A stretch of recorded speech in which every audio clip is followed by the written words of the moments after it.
Siemka, ja jestem Adacho i zgodnie z obietnicą nagrywam dla was kolejny ranking mocy, tym razem tyczący się całej serii Dragon Ball GT, czyli 15 najsilniejszych postaci w całej serii Dragon Ball GT. Bierzemy pod uwagę tylko ramy, te 64-odcinkowe ramy, które widzieliśmy w serii, więc tak naprawdę, mimo tego, że Dragon Ball GT podąża za Dragon Ballem Z, a na przykład w Dragon Ballu Z widzieliśmy Super Vegito, który myślę, że bez problemów wszedłby do top 15, to nie jest tak, że będę go brał pod uwagę. Bierzemy pod uwagę tylko to, co widzieliśmy w serii, a widzieliśmy sporo i miałem trochę problemów, żeby ułożyć rzetelną top 15. Tutaj nie możemy bazować na mandze, bo oczywiście mangi oficjalnej Dragon Balla GT nie ma. Albo inaczej, może nawet jak gdzieś kiedyś powstała, to nie jest coś, na czym bazowali twórcy anime, prawda? Anime powstało jako osobny byt. Mimo wszystko jest kilka, powiedzmy, oficjalnych wydawnictw, które mogą dać nam kilka dodatkowych podpowiedzi tyczących się tego, kto jakiej formy używał, kto był od kogo silniejszy. Mimo wszystko po kolei 3 podstawowe zasady, które obowiązują w każdym rankingu, bo widzieliście już kilka takich na moim kanale, to jest to, że bierzemy pod uwagę to, co widzieliśmy, a nie to, co mogłoby być, bo na przykład taki Broly, umówmy się, no jego moc się cały czas wzmacnia, ale oceniamy to, co widzieliśmy, a nie to, co mogłoby być, prawda? Nie oceniamy tego, że Jiren pewnie po Dragon Ballu Super po turnieju mocy trenuje. To jest punkt numer 1. Punkt numer 2 to to, że bierzemy pod uwagę surowe poziomy mocy. Nie to, kto by wygrał z kim w walce, bo wiadomo, że na walkę składa się dużo różnych czynników, tylko, tak jak już wielokrotnie wam powtarzałem, bokser w mielnie, ok? Maszyna, która mierzy siłę ciosu, to tutaj oceniamy. I jedna sprawa, która też myślę, że w kontekście tego rankingu jest dość ważna. Jedna postać to jest jedno miejsce. Mówię tutaj to w kontekście chociażby Omega Shenlonga i Syn Shenlonga. W przypadku Omegi Shenlonga mieliśmy tak naprawdę do czynienia z pewnego rodzaju transformacją, a nie z narodzeniem nowej postaci, tak jak w przypadku Gogety, bo mamy Gogetę jako osobny byt, Goku jako osobny byt i Vegetę jako osobny byt, ale w przypadku Omegi Shenlonga można byłoby zrobić tak, że Syn jest jako osobna postać w tym rankingu i Omega jako osobna postać, ale to nie była fuzja, raczej bym to nazwał pewnego rodzaju absorpcją, ewentualnie transformacją, także to jest zasada numer 3. A my zaczynamy od miejsca 15. Tutaj będzie dobra okazja, żeby wspomnieć o magazynie, dwuczęściowym magazynie z 1997 roku, czyli Dragon Ball GT Perfect File. Jest to magazyn, który opowiada szczegółowo o tym, co w Dragon Ballu GT miało miejsce i tam padła informacja, którą trochę wziąłem pod uwagę tutaj, ale jednocześnie być może wyszła mi bokiem lekko hipokryzja, bo nie wziąłem pod uwagę jej dosłownie. Mianowicie na miejscu 15 znajduje się lód. Konkretnie lód w poziomie 3, czyli ta najsilniejsza wersja luda. Dlaczego mówię, że wziąłem pod uwagę tylko część tego, co tam zostało napisane? Ponieważ dla mnie większą wartość ma to, co widzieliśmy w anime, niż to, co jest wspomniane w tym magazynie. Ten magazyn mógłby nam dać odpowiedź na coś, na co anime nam nie odpowiedziało. Jeśli byłaby jakaś kwestia sporna, to moglibyśmy wtedy sięgnąć do magazynu, natomiast w przypadku Luda zostało tam napisane, że jest on najsilniejszym metalowym mutantem. To by sugerowało, że Lud był silniejszy zarówno od oddziału Sigmy i od tego Super Sigmy, i też od generała Rildo. I z jednej strony można byłoby powiedzieć, że Lud został pokonany poprzez wykorzystanie jego słabego punktu, co też widzieliśmy w przypadku Cella Maxa. Wiemy, że Cell Max był bardzo silny, ale miał słaby punkt, który wcale nie stanowił o tym, że on był bardzo słaby, prawda? Tylko że Luda pokonał bazowy Goku i Pan. To nie jest tak, że ja nie wierzę do końca temu magazynowi, ale anime nie dało do końca podstaw, żeby sądzić, że lud był znacznie silniejszy. Więc ze względu na to trafia on na miejsce 15. Przepraszam wszystkich fanów Luda, mam nadzieję, że obaj mi wybaczycie. Na miejscu 14 znajduje się Gohan. Dlaczego wyżej niż Trunks, Goten i Pan? No bo jest od nich silniejszy. Jako jedyny z tej grupy potrafi używać formy SSJ2 i to nie jest tak, dobrze o tym wiecie, że SSJ jest równy drugiemu SSJ. Mogłoby być sytuacja, że na przykład SSJ2 Gohan byłby słabszy niż Super Saiyanin Goku.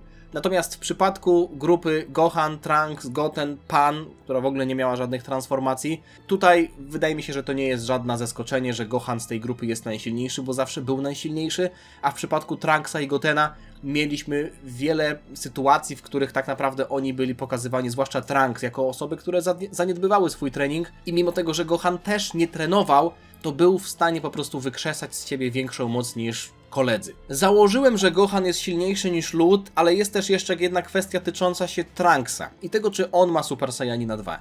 Jest jedna scena w Dragon Ballu GT, w pierwszej sadze czarnogwiezdnych smoczych kul, w której Trunks wścieka się, transformuje się, a nawet chyba to już była saga Baby'ego, gdzieś tam przełom tych dwóch sag. I wokół jego ciała pojawiają się wyładowania elektryczne. I można byłoby tam rzucić teorię, że w tamtym momencie Trunks, żeby oswobodzić się bodajże z objęcia Baby'ego, bo wydaje mi się, że o to wtedy chodziło, mówię z pamięci, włączył SSJ-2. Tylko że wiemy doskonale, że te wyładowania elektryczne to jest coś, co czasem się pojawia, a czasem się nie pojawia i tak naprawdę w przypadku takiego Goku, czy Gohana, czy nawet Trunksa, to czy postać jest w SSJ czy w SSJ-2, a raczej poznaje się po fryzurze. W tamtym momencie tego do końca nie było widać, a wracając teraz do tego magazynu, który myślę, że tutaj mógłby rozwiać wątpliwości, czy to był Super Saiyanin 2, tam w pierwszej części tego magazynu mamy tabelkę przedstawiającą transformację i użytkowników tych transformacji. I w przypadku Super Saiyanina 2 nie ma wymienionego Trunksa. Swoją drogą tam jest Goku tylko wymieniony w przypadku Super Saiyanina 4 ze względu na to, że to była ta pierwsza część magazynu była wydawana po sadze Baby'ego, więc jeszcze nie było sagi Smoków, dlatego nie ma tam Vegety. Ale generalnie to opisuje sytuację po tej scenie z Trunksem, więc to jest sugestia, że tam SSJ-2 żadnego nie było, dlatego Gohan jest na miejscu 14. A na miejscu 13 jest postać, która być może nie powinna się tam znaleźć, jeśli spojrzycie na nią od samego początku, ale chcę wam dać pewien argument, który myślę, że powinien do was przemówić. Mianowicie Oceanus Shenron. Oceanus Shenron to była postać, która przegrała w dość żałosny sposób, bo na początku Mewa zaczęła ją dziobać w głowę. Pan zobaczyła, że Oceanus Shenron jest bezbronna od góry, bo ona atakowała wiatrem, więc od góry powiedzmy była taka pusta przestrzeń, która umożliwiała atak. No i potem została pokonana przez Goku i Pan, przez podwójną Kamehameha. Tyle, że ona była w stanie w pewnym momencie, na początku walki, kiedy jeszcze nie została zaatakowana, powiedzmy w ten słaby punkt, o którym wspominałem też w przypadku Luda i też Celamaxa, ona była w stanie walczyć na równi z Goku w bazowej formie. Mało tego, był moment, w którym przytłoczyła Goku w bazowej formie i Pan jednocześnie. Dlaczego jest ona wyżej niż Gohan? Ponieważ w sadze Super 17 widzieliśmy, kiedy ten sam bazowy Goku, a nawet jeszcze słabszy bazowy Goku, bo z poprzedniej sagi można byłoby założyć, tankował ataki przejętych przez Baby'ego Super Saiyanina Gohana i Super Saiyanina Gotena naraz. Także Gohan i Goten w Super Saiyanach przejęci przez Baby'ego nie dawali sobie rady z bazowym Goku, a tego bazowego Goku plus jeszcze Pan przytłoczyła księżniczka Oto, znana również jako Oceanus Shenron. Dlatego znajduje się ona na 13. miejscu, a na miejscu 12 znajduje się Rildo, konkretnie Meta Rildo, bo mówimy tutaj o jego najsilniejszej formie. Wiadomo, w jego bazowej formie nie był aż tak imponujący, chociaż Goku powiedział, że jest on silniejszy niż Majin Buu, ale jak zdążyliście zauważyć, Majin Buu w tym rankingu nie ma. Natomiast Rildo po dwóch kolejnych transformacjach był w stanie walczyć na równi z Super Saiyaninem Goku, a momentami nawet go przytłaczał. Mało tego, Goku w tej walce przez moment użył Super Saiyanina 2, żeby odbić kulę metalu wystrzeloną przez Rildo, także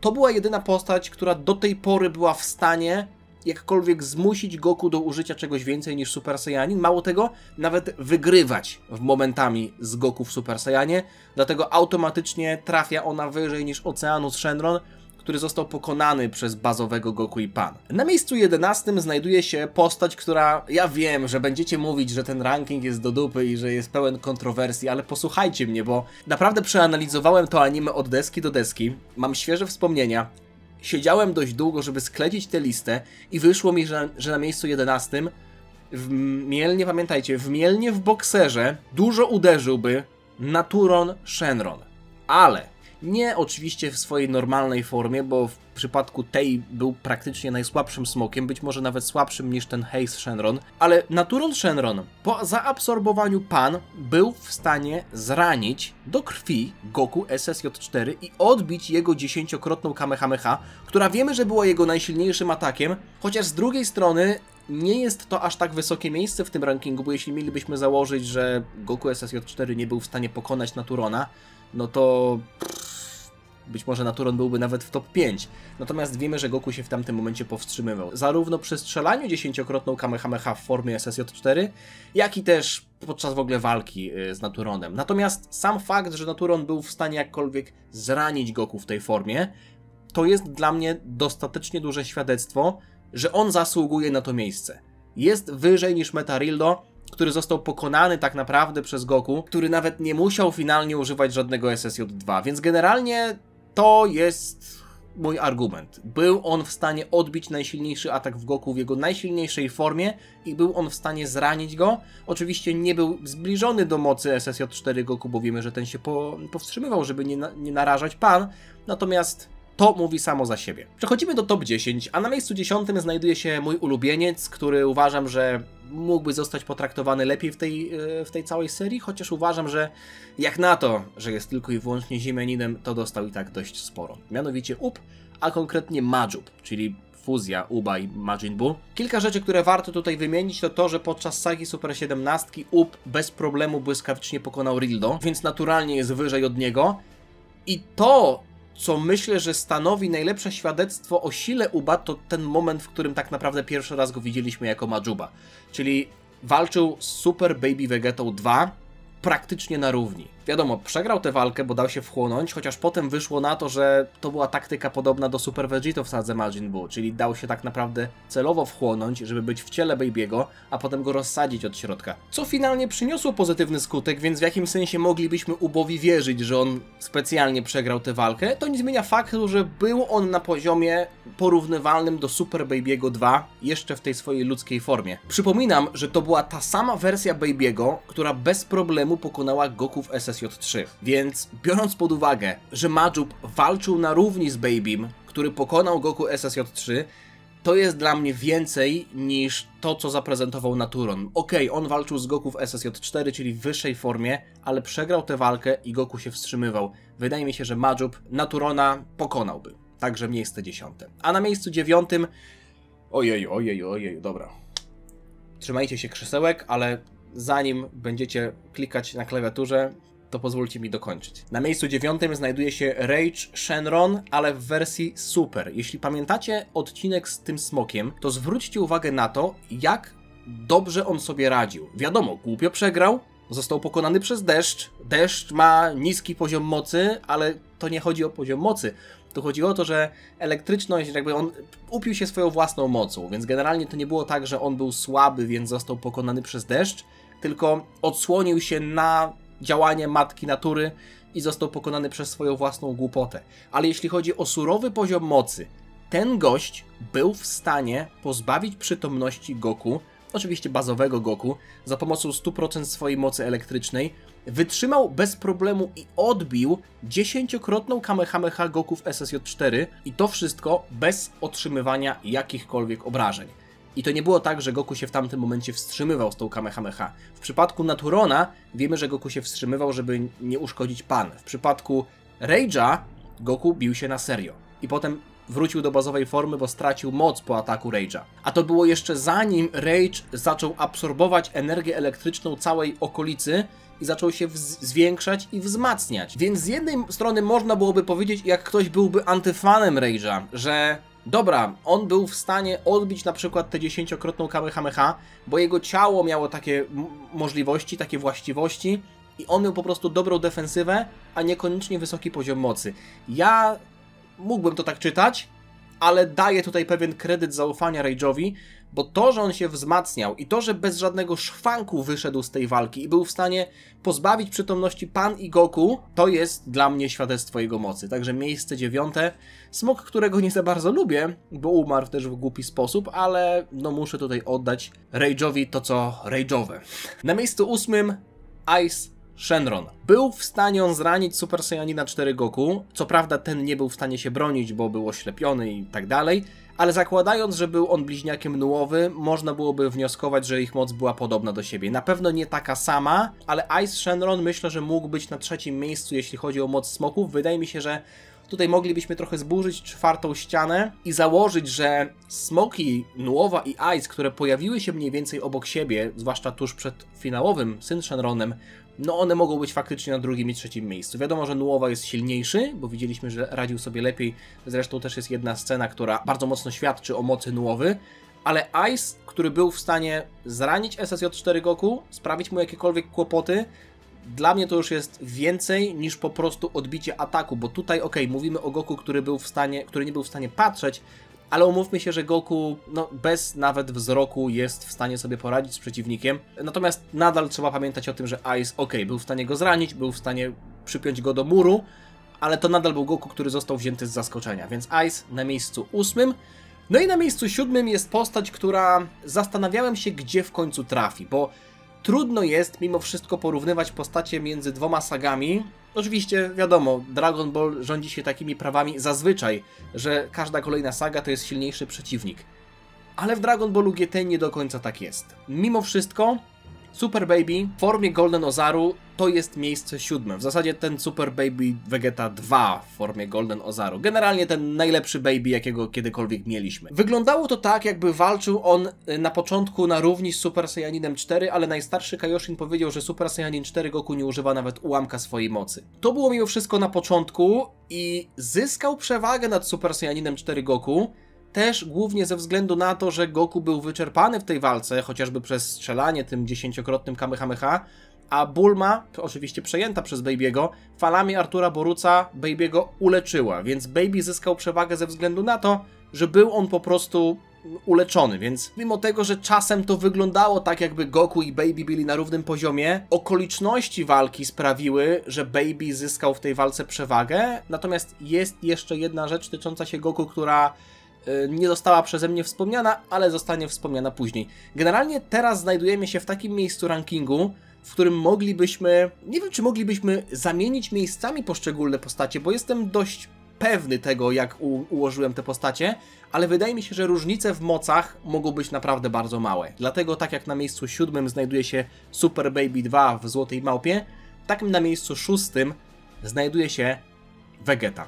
Oczywiście w Super Saiyanie 4. Słuchajcie tego, ok? Słuchajcie, bo Vegeta jest, rozumiem, że jest nisko w tym rankingu, ale ja nie wziąłem tego totalnie z dupy. Vegeta został powalony przez Nuowę, który dodatkowo się wstrzymywał po powrocie, powiedzmy, ze świata zmarłych w 62 odcinku, bo oczywiście przed tym, jak Nuowa powiedział, że jednak jest po naszej stronie i tam zaczęli atakować razem wspólnie z Goku Omegę, to on przez chwilę walczył z Vegetą. I oczywiście był od niego szybszy, to nie świadczy o tym, że był od niego silniejszy, ale był on w stanie powalić na deski Vegetę, który potem wstał i powiedział słowa: o, nic nie czułem, co to on w ogóle odpiernicza, ten atak był słaby, on się wstrzymywał.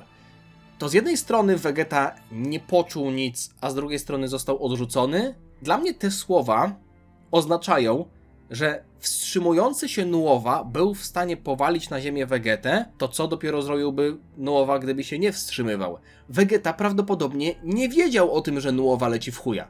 To tylko Goku i Nuowa to było coś, co oni między sobą ustalili i potem jak zaczęli atakować Omegę, to Vegeta też był zdziwiony, więc Vegeta nie wiedział o tym, że Nuowa się z nim bawi, więc Vegeta możemy założyć, że walczył na poważnie i nadal został odrzucony. Dlatego mówię, być może kolejność tutaj w przypadku tych dwóch postaci to jest coś, co można byłoby zamienić, ale ta drobna scenka pokazała, że Nuowa z Vegetą po prostu wygrywa. Oczywiście wiemy, że tak naprawdę jedyne co dzieliło Goku SSJ4 i Vegetę SSJ4 to było to, że Vegeta SSJ4 nie mógł włączać tej formy na zawołanie, w przeciwieństwie do Goku. Jeśli chodzi o poziom mocy, musieli być oni równi. Zresztą wyobraźcie sobie sytuację. Vegeta osiąga tę formę i prosi o fuzję. Jakby pierwsze co zaproponował, to była fuzja. Nawet nie walczyli osobno, prawda? Pamiętacie to.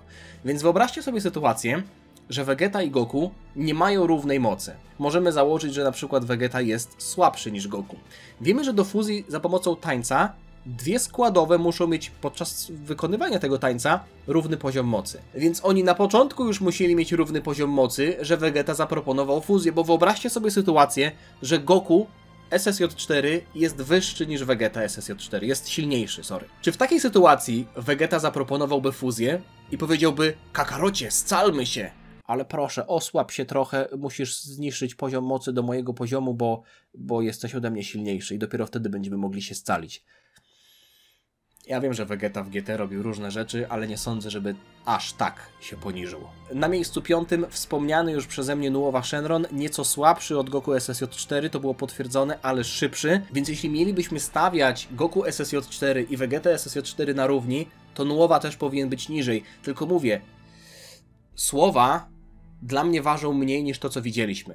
A widzieliśmy, że Vegeta to krótkie starcie z Nułową przegrał. Dlatego Nułowa jest wyżej niż Vegeta SSJ4, ale niżej niż Goku. Robię to dlatego, że wierzę w to, co mówię. Wierzę w to, że widziałem Nułowę nieco silniejszego niż Vegeta SSJ4, ale robię to też dlatego, że gdybym wrzucił Vegetę przed Nułowę i potem ktoś, kto oglądał Dragon Ball GT i pamiętałby tę scenę, w której Vegeta został powalony tak naprawdę przez Nułowę na ziemię, mówiłby: oczywiście, fanboy widział, że Vegeta dostał manto, a i tak go dał wyżej. No, nie ma już nadziei. Nie, chciałbym, żeby ten ranking był rzetelny, więc oceniałem to, co widziałem. W przypadku Nułowy widziałem, że pokonał Vegetę, więc ląduje na miejscu 5, a na miejscu 4 ląduje Goku. Dlaczego? Goku ma tę przewagę, że 2 razy podczas tej całej serii, mówię o Dragon Ballu GT, używał pełnej mocy. To była ta moc Super Saiyanina 4, której on sam nie był w stanie z siebie wykrzesać, ale Goku otrzymał moc od Gohana, Gotena, Trunksa i też Pan. Więc ten Super Saiyanin 4 pełnej mocy, a w zasadzie jak niektóre gry to nazywają Super Full Power Saiyan 4, chociaż ja preferuję polską nazwę, czyli Super Pełnej Mocy Kosmiczny Wojownik 4. poziomu, to jest coś, co jest tym krokiem do przodu, który Goku ma. Oczywiście, być może ktoś by powiedział niezasłużenie, no bo dostał moc od innych, ale tak jak mówiłem, zasady tego rankingu są takie, że oceniamy to, co widzieliśmy. Okej, Goku być może nie byłby w stanie wykrzesać tej mocy sam, ale widzieliśmy, jak był silniejszy, widzieliśmy ten jego wzmocniony stan, więc łatwo jest stwierdzić, że jeśli Goku był silniejszy od Nułowy, to jest przed Nułową. Jeśli Goku i Vegeta SSJ4 są równi, ale Goku miał przekazaną moc od innych, a Vegeta nigdy tego nie miał, no to Goku po prostu miał wyższy sufit. Dlatego jest on na miejscu 4. No i teraz przechodzimy do pierwszej trójki, która być może Was zaskoczy, zwłaszcza miejsce 3, ale na miejscu 3 znajduje się Super Android 17. Dlaczego? Dla mnie Super Android 17 radził sobie poza Omega Shenlongiem najlepiej z Goku SSJ4 ze wszystkich. Bym powiedział nawet, że były momenty, w których zmusił Goku do powiedzenia słów, których Goku nie użył w żadnym innym momencie w Dragon Ballu GT. Super 17 w pewnym momencie był atakowany przez Goku SSJ4, kiedy ten krzyczał i wiecie, atakował go kiblastami, natomiast Android tylko się uśmiechał z politowaniem. Te ataki tylko 17 wzmacniały i to jest ważne. 17 w trakcie tej walki się wzmacniał, więc nawet jeśli mielibyśmy oceniać to, że on walczył z Vegetą, Gohanem i tak dalej, na początku porobił ich bez problemu. Potem, na sam koniec tej sagi, to już był znacznie silniejszy 17, zwłaszcza po tym, jak wciągnął 10-krotną Kamehameha Goku, czyli to był jego najsilniejszy atak. I w tamtym momencie Goku nie powiedział, że testował to, czy 17 będzie w stanie to wchłonąć.